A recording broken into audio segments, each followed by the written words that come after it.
Hello. I'm still festive.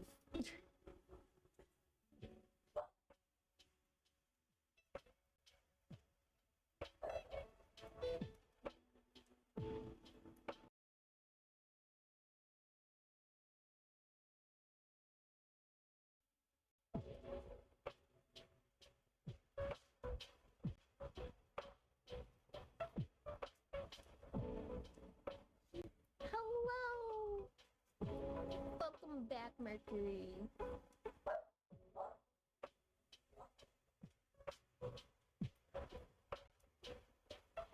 Pretend that didn't happen. I also listened to Viva Tirado, The Fifth Dimension, Rocksteady by Aretha Franklin, You Haven't Done Nothing by Stevie Wonder, Woman's Woman by Joe. Ooh, fun.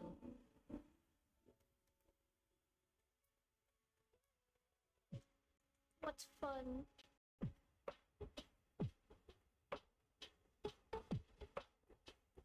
We're back to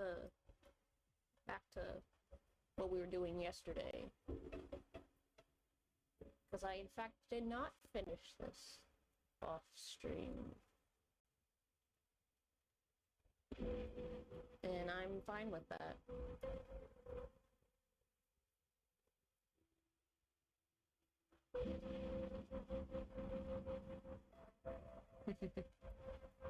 Yep, as I said, I only care about Rubens. Indeed.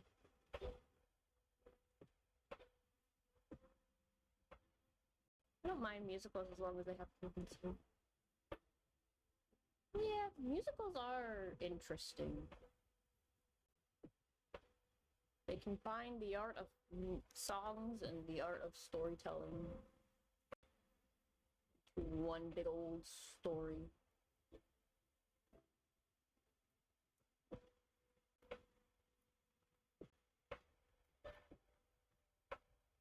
I feel like even when you don't really have an understanding of like what makes something good or bad, you can still feel it. Besides just, I don't vibe with this isn't my thing, you know. What I do appreciate of musicals is they combine music and storytelling, which is lyrics. Yeah.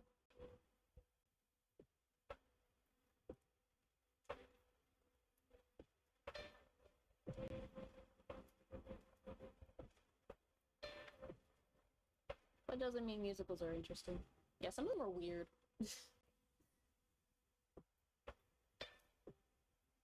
I was never a theater person, and every time I saw anything theater related, honestly, it just kind of weirded me out a little bit. Like, that's a fascinating thing you can only achieve in the theater, apparently. I don't know, I just never vibed with it. Of course, Do Re Mi is a song I enjoy. Lyrics or storytelling complement the song, but that's not the whole story. Yeah.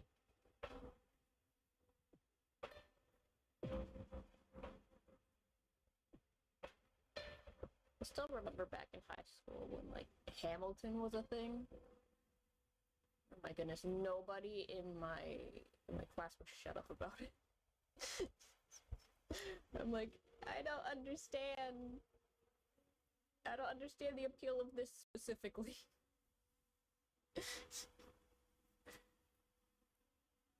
Like, that's one of those musicals where I'm like, this definitely has an audience, and I am not part of that audience. I do not understand.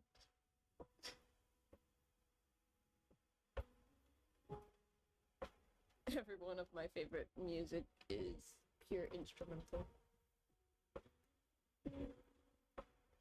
Indeed.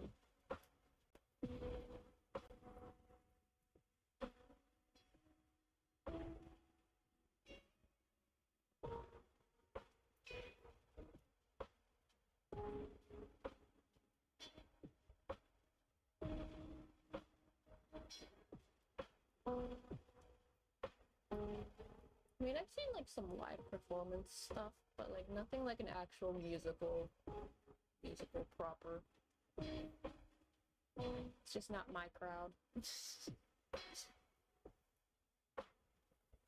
Like Love Theme by Love Unlimited Orchestra. I Remember You by Mayoshi Tanaka. The Word 2 by Shigo Seiko. Shigeo. I don't know how to say words. It'd be a day.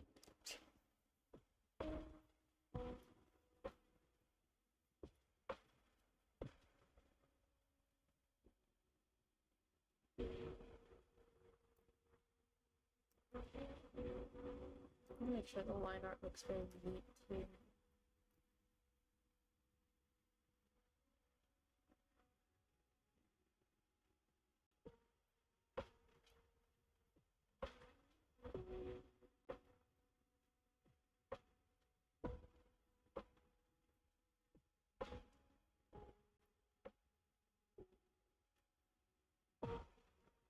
Even Grazing in the Grass by Hugh Masalika. Mr. Magic by Groove Washington.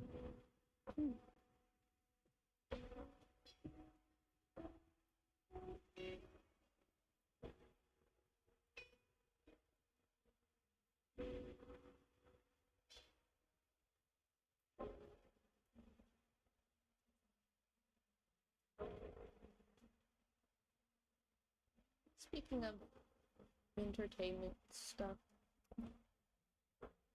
and all that, remember, you know how I talked a lot about how easily frightened I was, like, of everything as a kid?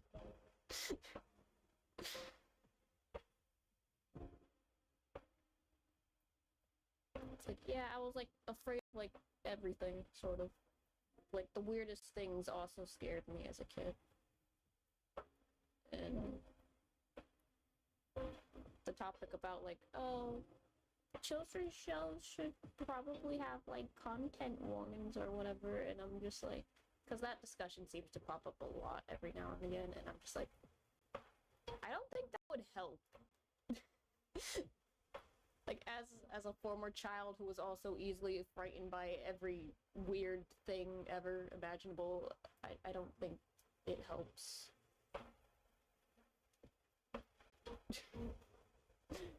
I wasn't so frightened, especially horror movies and games. But heights I have a fear. Yeah. I don't... Because, like, being afraid of stuff is a little bit subjective. And I think if a show for 7-year-olds needs to have a content warning about some things might be frightening, I don't think it's as frightening as you think it is. Because again, I was afraid of stuff that was actually meant for children, you know? Like, I still remember specifically, like, in preschool, there's this, like, little preschool book about, like, monsters or whatever, and how it's, like, it's okay to be different or whatever. So, and the art for the book is, like, cute little sesame-looking monster blob things, and I was still afraid of that. It's like, sometimes you just don't expect kids to be afraid of things that are meant for kids. So I'm just like, not that many kids are gonna be afraid of the same things. I feel like it's just, at that point, it's more about how you as a parent handle your kid being afraid of things. You know? Height is the thing I fear, especially during my teenage years. When I look down, when I'm far from the ground, I was like scared. Monsters are not scary at all. Yeah. Hello! Welcome back, Marcus. We're still working on this. and talking about being scared as children.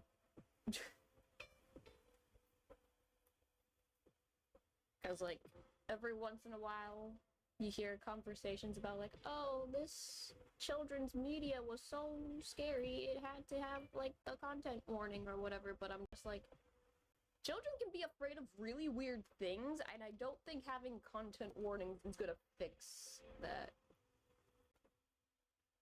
Because, like, I was afraid of Muppet-looking stuff, and that's made for kids. I'm essentially an outlier. I was afraid of like literally everything.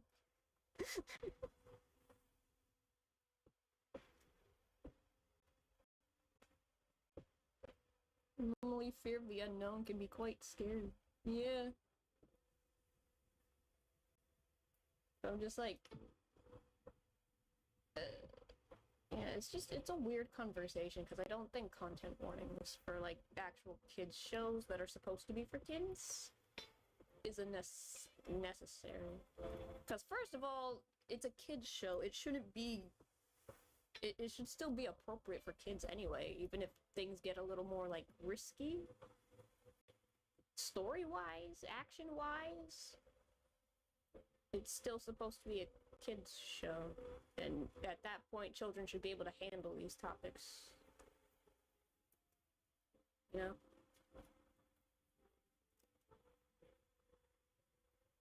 Because again, most of the stuff when I was like small, in terms of like things that would frighten me, I was usually like toddler age or whatever, like preschool age, but by the time I was like older, I was getting over it. Like, I still didn't like Halloween decorations or whatever, but, like, I wasn't breaking down in the middle of a grocery store anymore because I saw something spooky in the corner of my eye.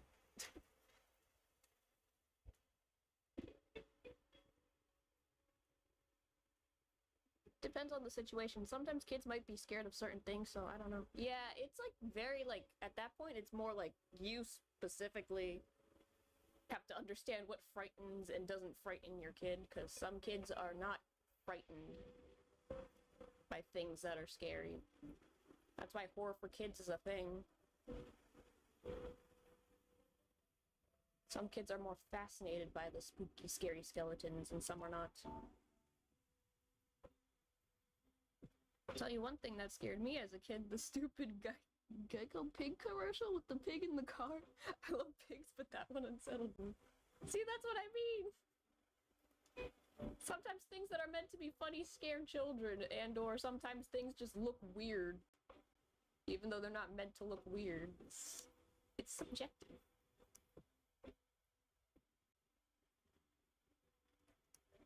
You can't predict how people are going to react to things.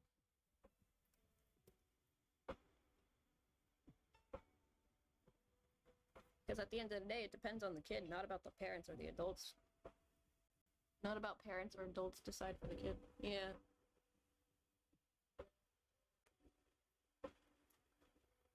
Because for a while, sometimes, not always, but sometimes my parents would watch stuff ahead of time, just in case. But that was actually after a different movie that had nothing to do with anything spooky, scary. Because, we watched Marley and Me as a family, and the end of the movie got us all. The end of the movie made us all sad and cry. So I was like, you know what? We're gonna watch ahead every time we rent a movie now, just in case, because that was a bit too emotionally traumatic. Because we had a dog at the time too. But that had nothing to do with fear. It's more like, just in case if it's like a topic too advanced. But at the same time, it's like, you know, you can't predict these things. Marley was best boy. Yeah.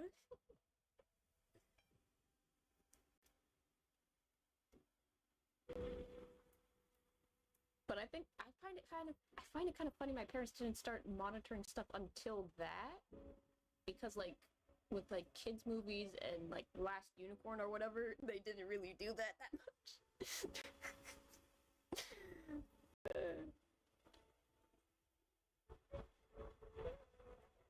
I just find that funny. It's like, oh, the emotional turmoil of the loss of a pet is the reason why we're pre-watching these movies just in case. Because I remember they started doing that. And it was like, we didn't get to finish watching Ponyo, so they watched ahead just in case. Like, we're not gonna have a repeat of Marley and Me.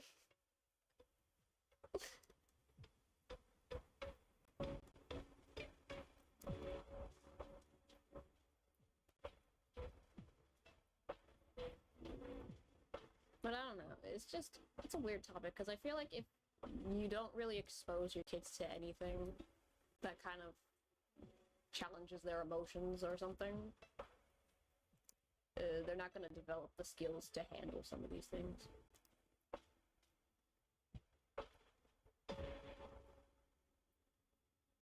Or they'll just be blissfully unaware of certain things that they really need to be aware of. It's like that weird overprotectiveness. You gotta learn the balance, I guess. At least it's better than the AI slut that tries to pass for kids' videos these days, and the non-AI videos in the same boat. Yeah, that's, ugh. It's like, that's not even made actually for children. It's just made by people who want to make quick money. They don't care what kind of rot they're feeding to children at that point.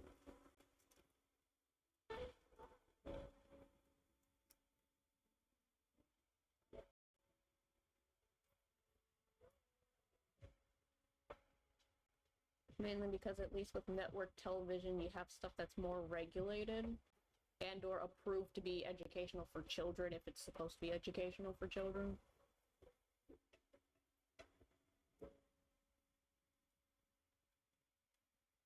Especially AI music. Yeah.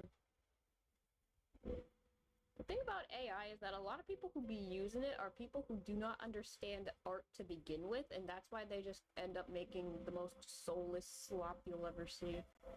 Because they don't understand what makes art. They just see something that can make them money quick, and they do not care. It's like an amplified version of like corporations at creative companies that don't understand the creative process. It's like that on steroids. Music already lost its quality since 2009 due to overexposure, repertoire of previous songs, quantity over quality, blah, blah, blah. Yeah. But AI music already killed any hope of creative music. I guess in terms of like mainstream stuff. There's creative people still out there. They're just harder and harder to find because the mainstream don't want you to find them, apparently. As well as mainstream doesn't like taking risks, and that's why there's a lot of slop.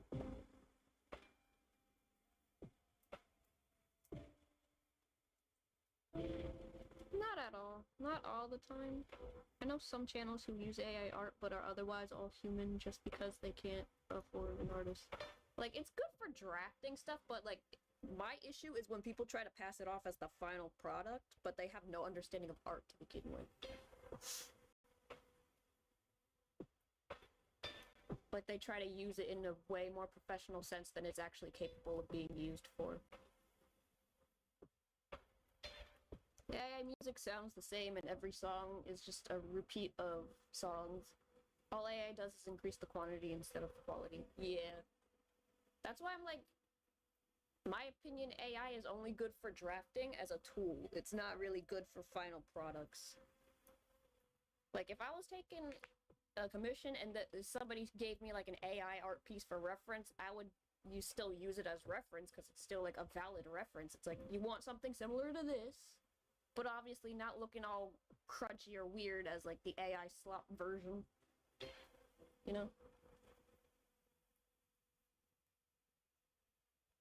Like, it's good for drafting to an extent, but like, you still need to understand art to begin with.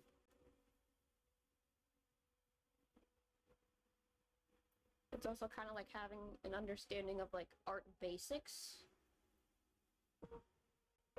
Especially when it comes to trying to develop your own creative style. It's like, I don't really like drawing realism, but I practice it every once in a while just because it helps you with other things, especially when you're trying to create something unique and creative. AI can be used as a reference, but not the final product. Exactly. It should be a tool for artists who already know what they're doing, not people who do not want to bother learning art. What about if it's not the full product but used to supplement the final piece, if there's some aspect that a musician wants that they can't get due to things like budget. That's what I mean by it should be used by people who already understand art and stuff. So like even if you're like a musician but you're not that good with other instruments, if you still needed it, I don't know.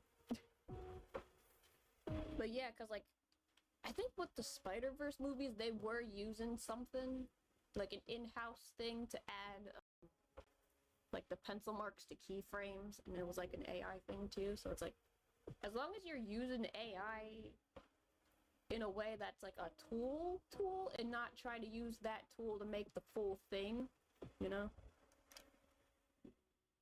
That's my take on that.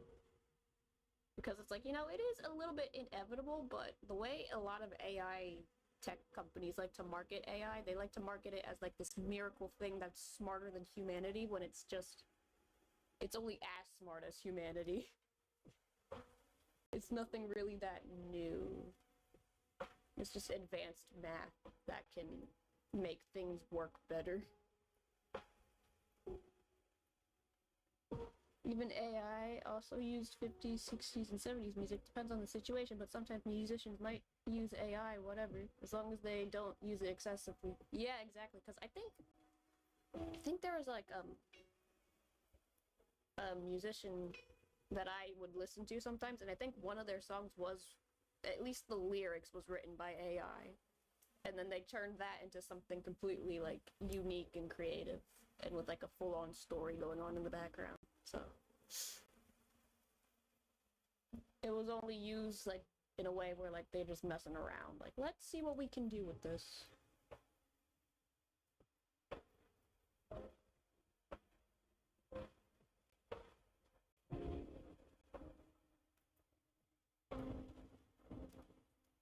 That's the way I think people should be using AI.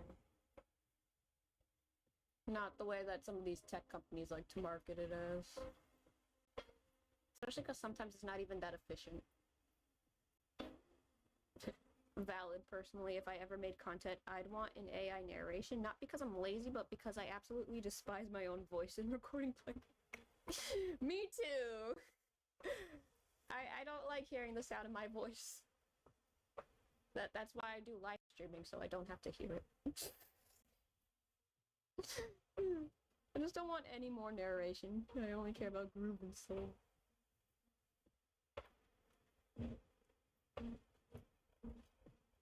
Although I prefer the funniness of text-to-speech. I don't really like the AI voices because they sound way too flat and awkward. But like, good old text-to-speech sounds funny. If anyone does any narration to me, I'll just dismiss it. I mean, narration has its purpose.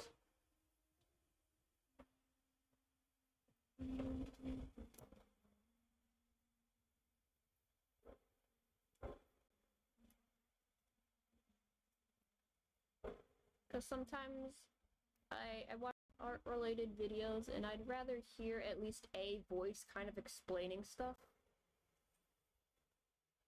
Regardless of whatever language it is. Like, just a voice explaining, because it's easier for me to, like, pay attention rather than just having the music in the background and you just have the speed paint or whatever going off. It's like, I want to hear a little bit more about, like, your process or whatever. You know? Sometimes, but when it comes to music, as I said earlier, yeah, that's different.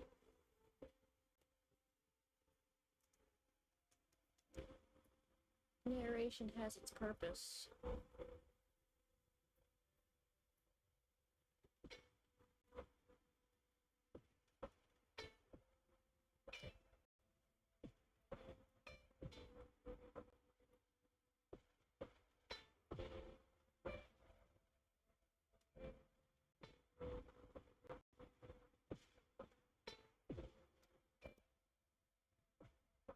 I don't have to repeat myself anymore. Yeah. I know your vibes. The groove and the soul.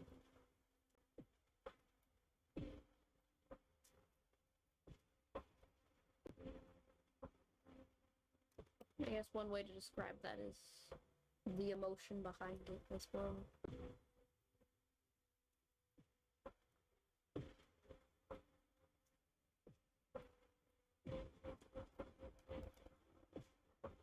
You don't have to know everything about how you make art to feel if somebody actually cared about what they were making or not. Because you can just feel it. Even if something is comically, hilariously not very professional, you can still tell if somebody was having a fun time making it or if some of the people involved were genuinely having a fun time. That human emotion. I'd rather watch history documentaries on music or culture or art. Sometimes it's fun learning about things.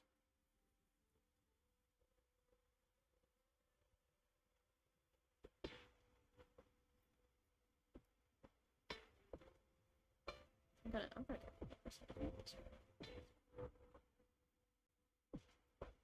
If it makes you feel better on the audience side, as I said on Twitter before, I think you have a very pleasant voice on your shows. And thank you for the confidence boost. I'm still not there yet, but hey.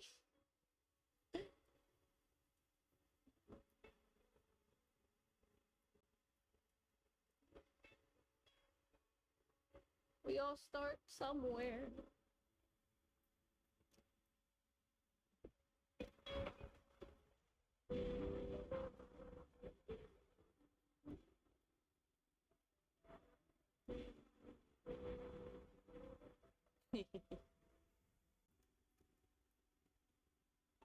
Try this as well.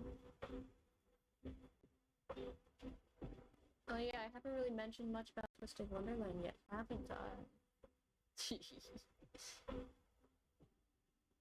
We got a Christmas event, and it started off on the most chaotic foot ever.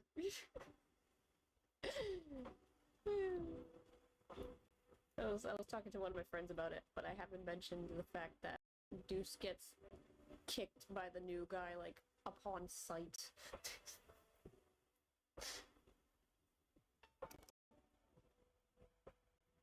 I'm just like, no, don't hurt the boy!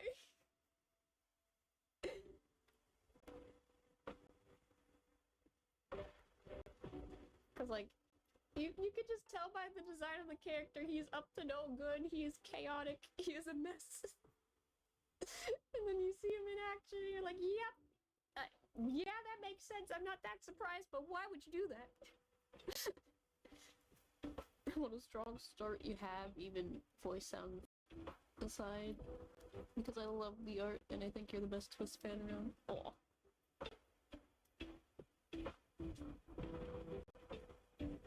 I do enjoy this game so much. And I've already seen a few fan arts of Deuce getting punted across. Sort of. Don't hurt the juice, okay? He's doing his best. Don't hurt my boy. He only has one of his brain cells.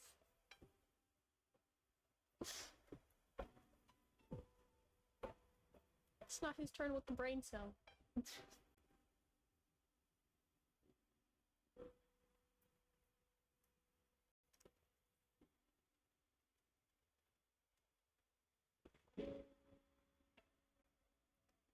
But yeah, the Christmas event starts off similar to the other Lost in the Book events, where they're like, oh, they're just doing something normal. They're just all hanging in the library for specific reasons. And then, bam! Grim opens the mystery magic book and everybody's in the Nightmare Before Christmas again. And I like the fact that we remember. We remember we've been here before. I love the little continuity with this one. It's a nice detail. And Grim is so smug about it. He's like, yeah, we've been here before. I remember everything now. But we were here with the other guys, not you guys this time.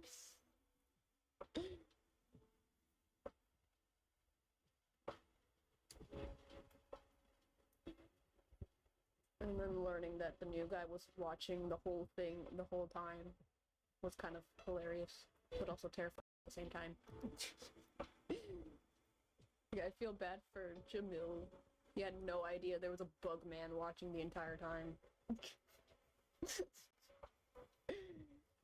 Which book in that set of events is best? Maybe there'd be another good ranking system. There's only been like 2 technically, because we had the Stitch one and Nightmare Before Christmas. Those were like the only 2 lost in the book events.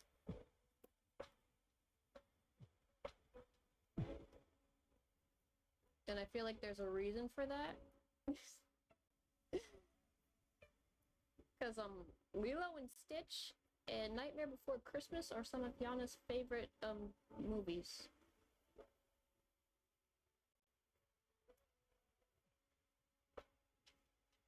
So I feel like it was a lot funner to actually just have the characters show up instead of doing like inspired by events. I thought there were more. How canon are they? Not very canon. Except for, I guess, the Nightmare Before Christmas one, because I feel like some of the Halloween events... There's only like a few that are canon, I think. Or at least could be considered. Which is like the first 2 Halloween events at Night Raven College, and then the Nightmare Before Christmas ones, because they happen like after each other. But like not at the same time.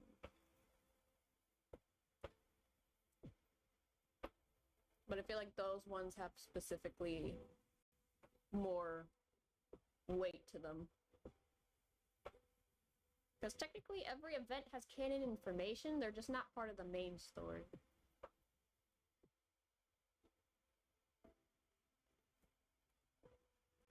And I've always felt that the part 2 of the first Halloween event was just foreshadowing for Malleus being the most overpowered being in existence. Now that you say it, I think Lost in the Book was simply the dev using an excuse to fangirl over favorite movies. Probably. That's what I would like to think.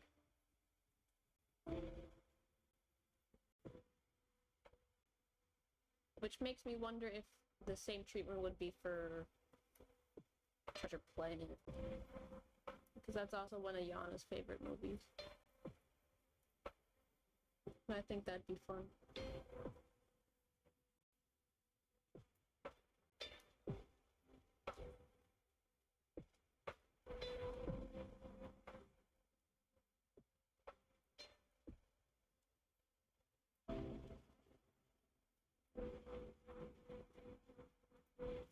And like, I just finished the first part of the Nightmare Before Christmas Part 2 on my game.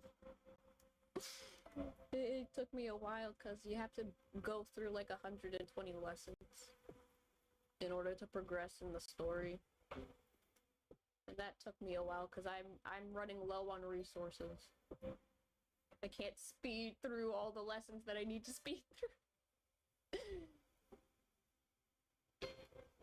But it's so funny, there's a part where they enter the Christmas town and Deuce is talking about like how, oh, we have like boots made for walking in the snow. How awesome is that? And then he just falls down a hill. After talking about like how perfect these shoes are for the snow.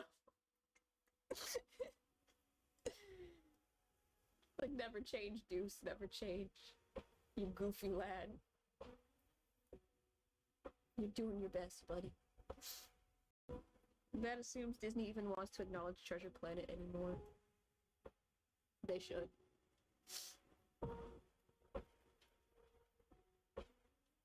Let Yana acknowledge Treasure Planet, please.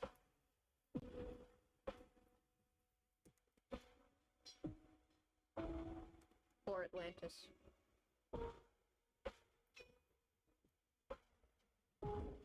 But please do not make remakes of these movies. Leave them as is. They're good movies. They don't need changing.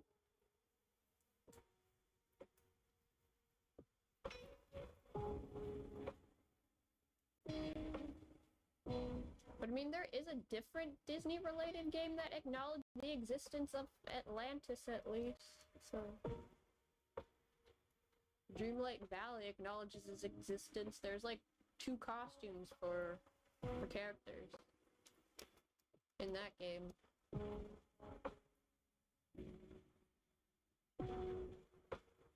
And honestly, I want Milo. I want Milo in my valley.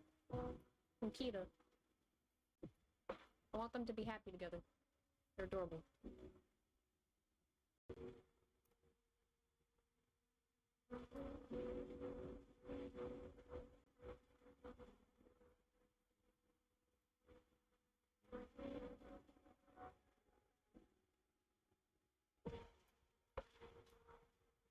Like, there was free expansions for already purchased expansions.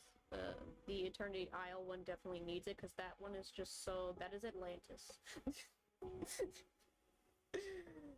the base, like, where you first enter Eternity Isle, that is just Atlantis.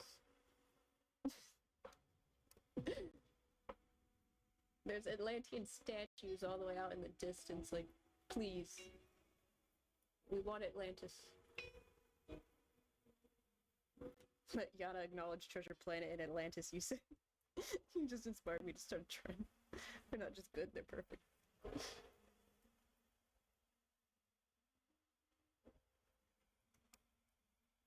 You don't need to do that.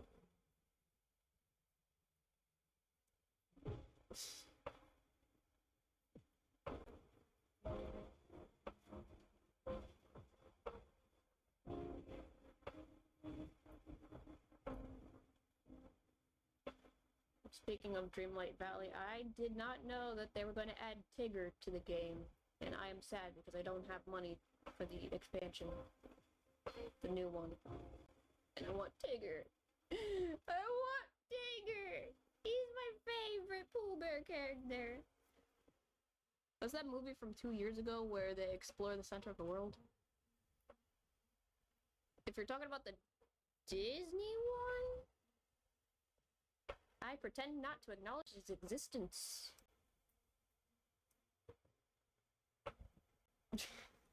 Strange World, yeah, that sucked. Yeah! How dare you reference Atlantis? I couldn't even finish watching it. I tried. Like, let me see, and I'm like, no. Never mind. I don't like it. Honestly, that's definitely a movie that would have benefited more from actually being more 2D looking. Because I don't like how it looks. It looks so weird.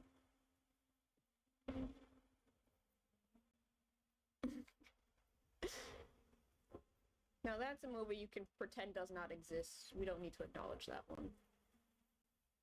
Unless you want to remake it better in the future, but let's just pretend it never happened.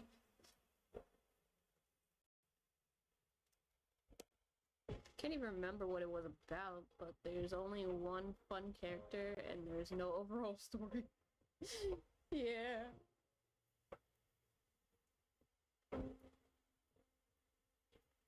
I think the dog was the only fun-looking character.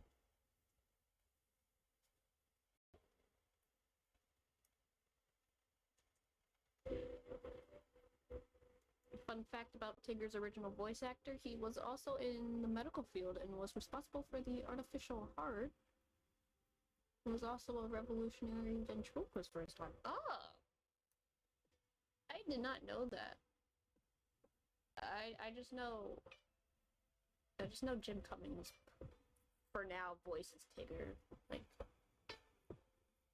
but I didn't know about the original voice actor. That's cool.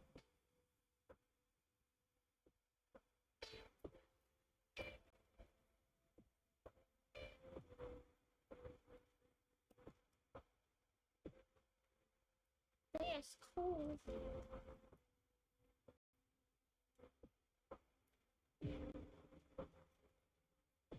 Speaking about Tigger, I still have like this really old plushie of Tigger.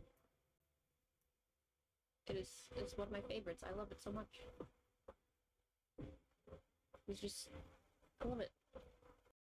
My movie Tigger.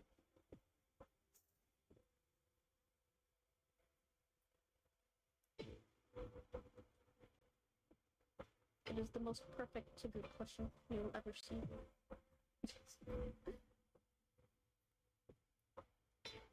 I'm pretty sure that thing was like from the 90s as well. It's old, but you would never know. Atlantis actually had a great twist villain in Rourke. Yeah. The epitome of a good twist villain. And he set up pretty well. Like, even though you can kind of tell that he's gonna, you know, pull a betrayal move on you, you still get the feeling like, nah, would he? Yeah, he would. The greed. The greed gets to him. Before Jim Cummings in the late 70s, Tigger's original voice actor was Paul Winchell. If you ever seen the many adventures of... Yeah, I've seen almost every single Pooh Bear. I know. I just never knew the name of the original voice actor. That's why.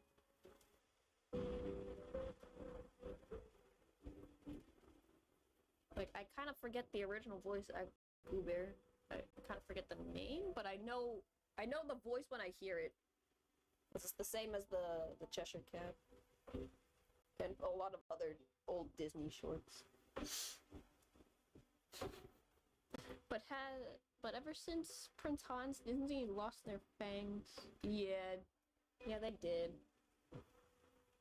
When it comes to good villains.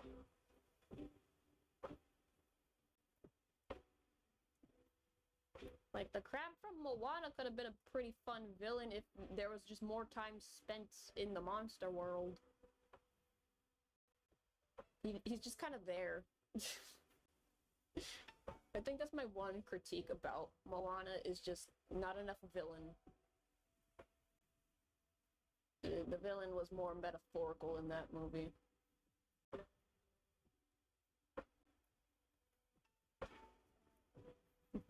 I'm back. I just came back from listening to You Know How to Love Me by Phyllis Hyman. Hello, welcome back. We're talking about Atlantis and movies and stuff. Villains are now just automatons for the plot convenience, not characters who feel the narrative. They're also not very Like, they tried with Magnifico, but they did not have that. They forgot how to make a good villain. And you can tell with Magnifico. They're just like, let's take Gaston and, like, some other Disney villains that are, like, cool or whatever, and just mash them into a character, but, like, no substance.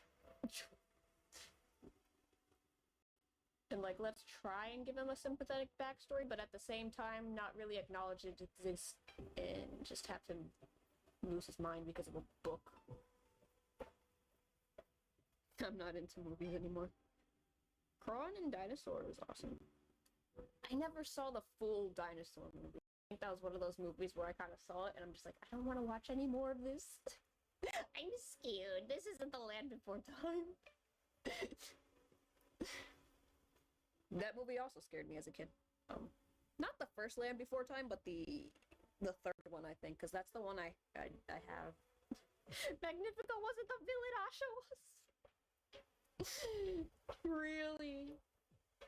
It's kind of like how Elsa technically falls under villain in her own movie. It's like, oopsies, you're the villain, actually. Even though we tried our best to not make you the villain. We forgot how to write a good villain. Especially when it comes to, like, having, like, a sort of sympathetic villain as well, because it's like, it's possible. But they just don't know how to do it good. Which is kind of sad.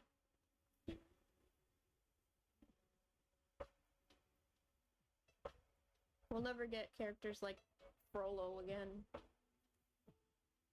Or Mother Gothel. I think she's the last good Disney villain.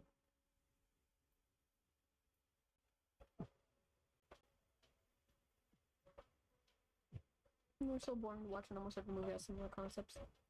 But have you seen any of the Herbie the Love Bug movies? I just saw the one with Lindsay Lohan, and I don't remember anything. Turning Red was incredible. To each their own, I guess. I did not really like Turning Red. I liked the concept more for Turning Red, but I didn't really like the movie. Like, he had a good premise, but I just feel like it failed at the execution.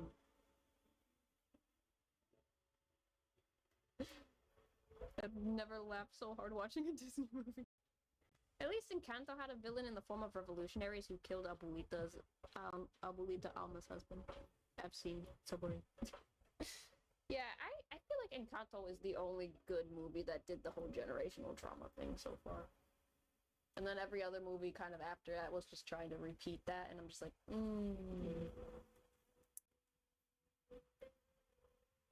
You're trying a little too hard, you don't get it.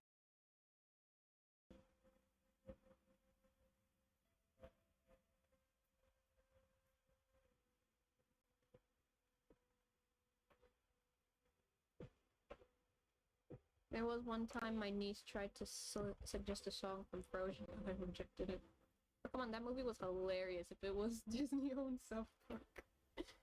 What about Onward or Lightyear? I kind of don't hate Onward. I've seen that one, and I kind of just wish the art style did not look like that. Because I kind of like the idea of, like, a fantasy world that's sort of very modern. Like, I like the idea, I just didn't like how it looked. I was like, that's when the art direction Pixar started getting weird and I stopped really liking it. And I have not watched Lightyear. My sister watched it, and she didn't like it either. And then I've heard that there's like a weird time loop, not really time loop, but like a weird time travel plot thing that hurts my brain. Time travel is hard to pull off. You gotta really know what you're doing before you attempt to pull off a time loop thing.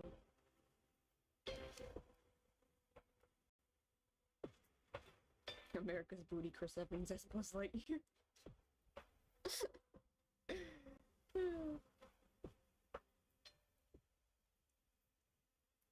Yeah, I didn't watch Lightyear.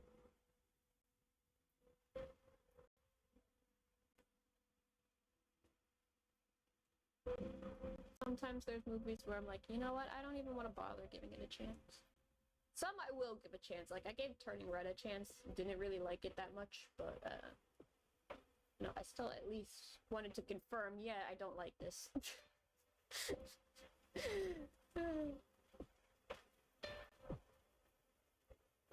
Because sometimes it's more like, you know, maybe I won't hate this. Maybe this will actually be not as bad as I thought it was. But then sometimes it's like, nah, I was right the first time.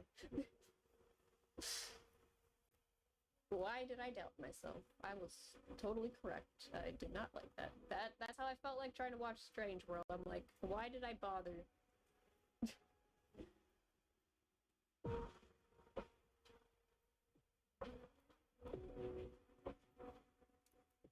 I stopped after the sandwich scene. They put millions into the animation department to animate the dumbest scenes imaginable. Yeah. You're right, there's a time loop. If you care about spoilers, I'll just say the time loop involves Buzz and Zurg. Yeah, I heard about that. That's why it confuses me, because, like, even the actual Toy Story movies kind of contradict it. Because, like, it was clearly supposed to be, like, a Star Wars parody with Zurg and Buzz Lightyear. Like, that was the original vibe going on there, and it's like, the movie didn't really acknowledge that either. It did its own thing, and it kind of sucked. Even though there was like a, there was like a TV show you could have actually pulled inspiration from that was supposed to be the context for Buzz Lightyear to begin with.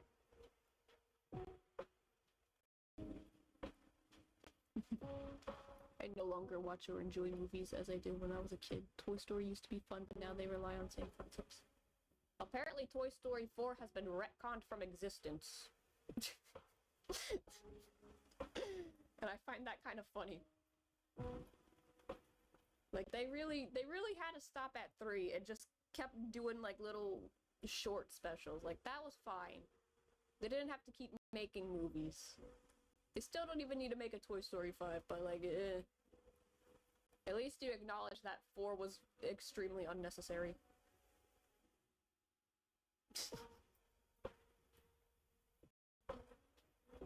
Along with the fact that I think if you're gonna make sequels to a movie, it really needs to be planned way ahead of time, that's what you want to do.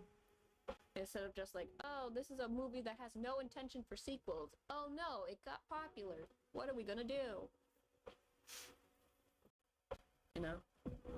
It's like plan ahead for that, like way in advance. That, if this actually reaches how much money we want it to make in the box office, we'll continue making the rest of the series because we intended it to have sequels.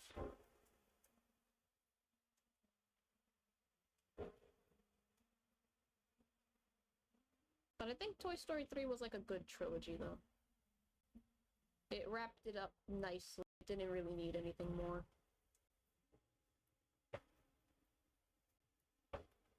I thought it was more Star Trek, but then again, that's only the Buzz Lightyear of Star Command show, which does actually repeat the I am your father joke. Yeah. I mean, it's very much like space show parody. Space movie parody. I just think Star Wars was probably more relevant around the time that was being made.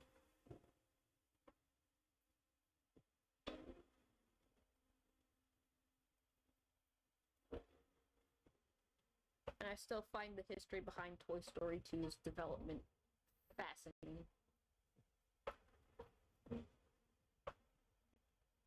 It's like, what do you mean we accidentally erased the entire movie? It's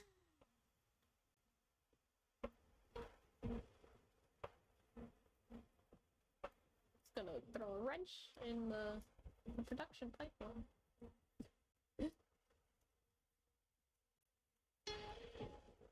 Atlantis is the perfect example of a sequel done right. Well, that and the Lilo and Stitch ones. Yeah, Lilo and Stitch honestly felt decent for, like, continuations, because you have the plot of, like, Jumba's past experiments, especially with the TV shows. It's like, that's something you can pull and make more episodes on, because, like, you already kind of had something established in the movie. Actually, it was from Star Wars. Yeah. I should have just followed Star Command, the TV show. Yeah. Because that's supposed to be the actual content for Buzz Lightyear's origins. Because, most toys in, like, the 90s and 80s had relevant TV shows with them.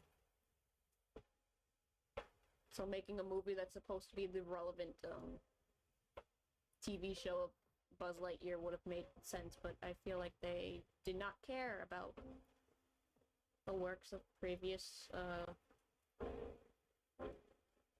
previous lore, and just ignored it on purpose, and I find that annoying.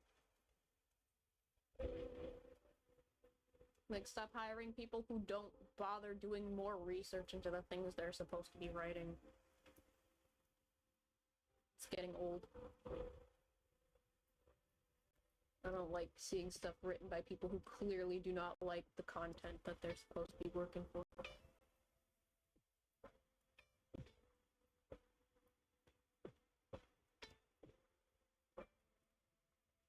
I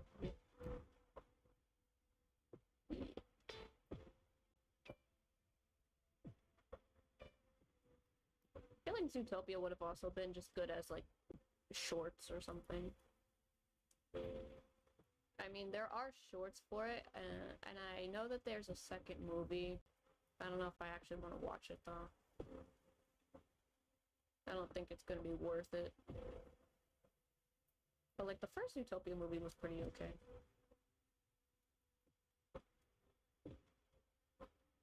But that was around the time where the twist villain was kind of starting to get a little bit overplayed.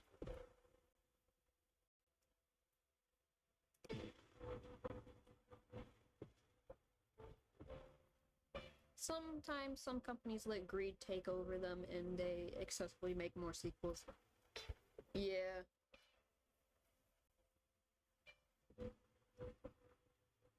And they don't really care much about continuity or whatever.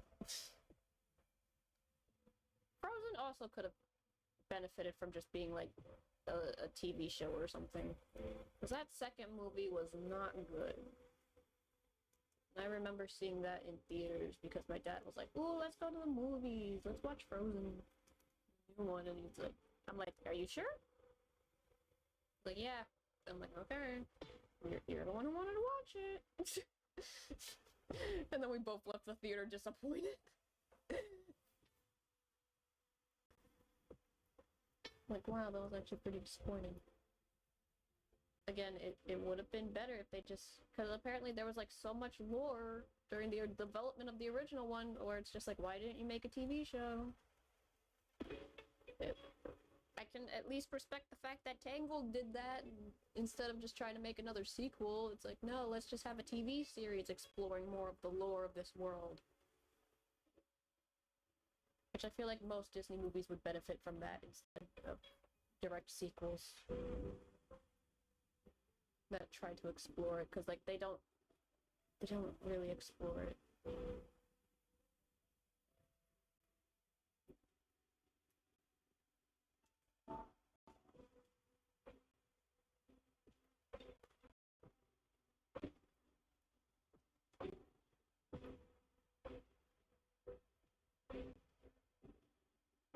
There we go. I mean, this eye looks a little too thin.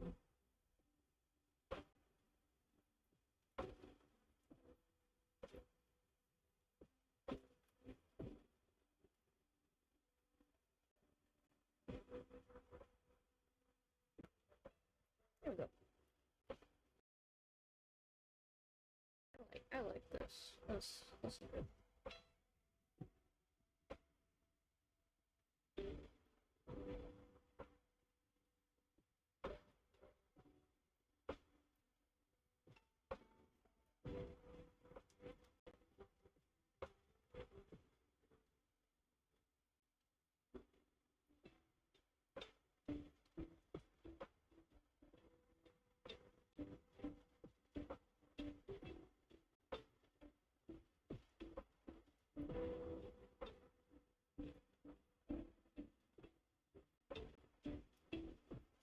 And then we get it ready for coloring, and then I will end it for today.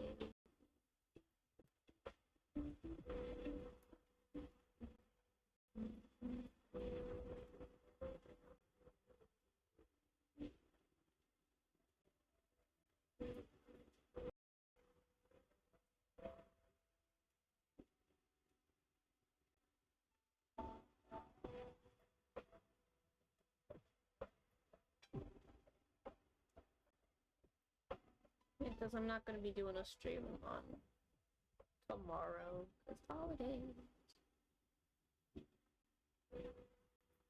Thanksgiving tomorrow.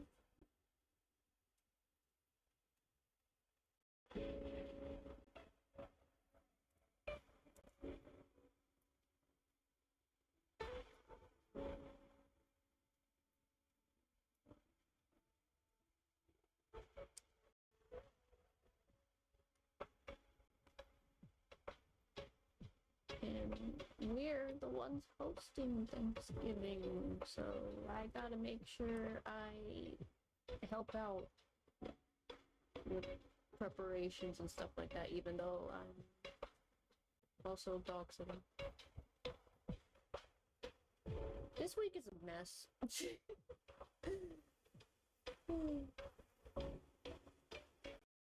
There we go.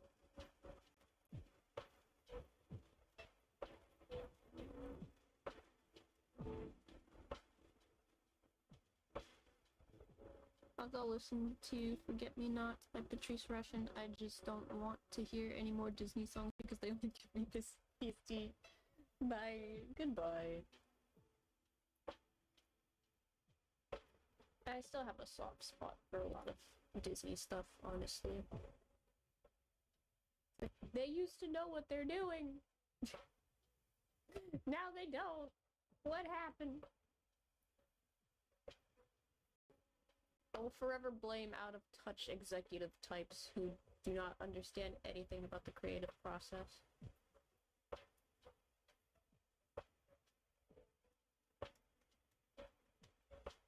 They're the ones responsible for greenlighting terrible ideas and letting people go over budget and not really manage it correctly, because I feel like that's also a problem.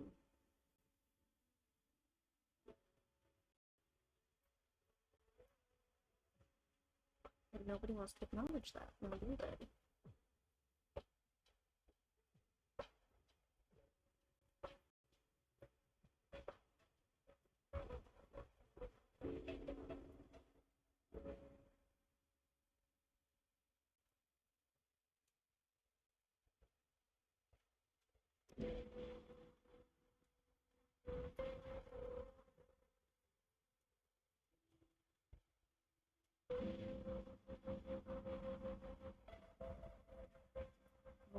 I want to get the eyes colored.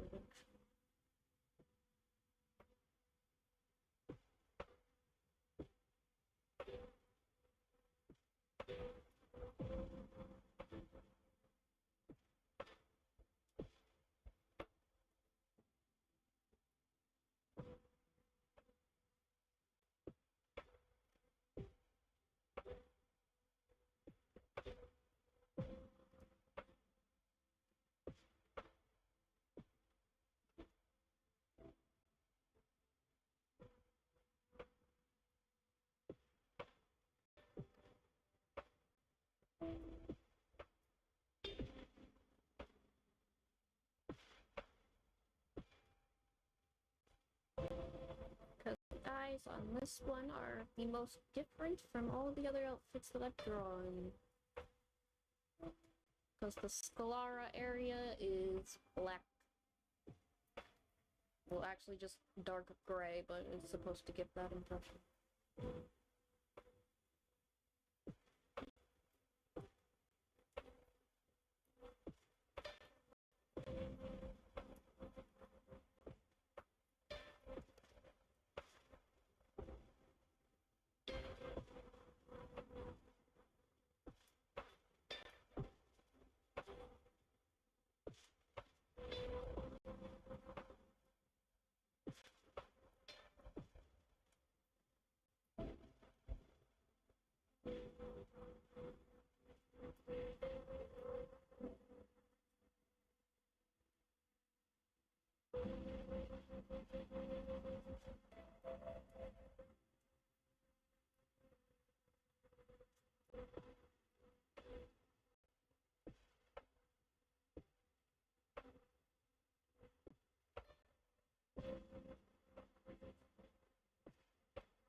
There we go. Look at those ominous eyes.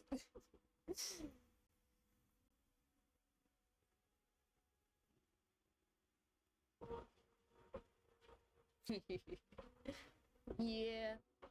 So, yeah, tomorrow no stream. Friday, maybe. I don't think that will happen, but I'll try. Because I like yapping and doodling. It's fun kind of having conversations. Especially because sometimes I'm like, these thoughts are just lingering in my mind and I don't really have anybody else to talk about it with. Yeah, enjoy your holidays. Enjoy Thanksgiving if you're in the US. Other than that, happy rest of your week. Bye-bye.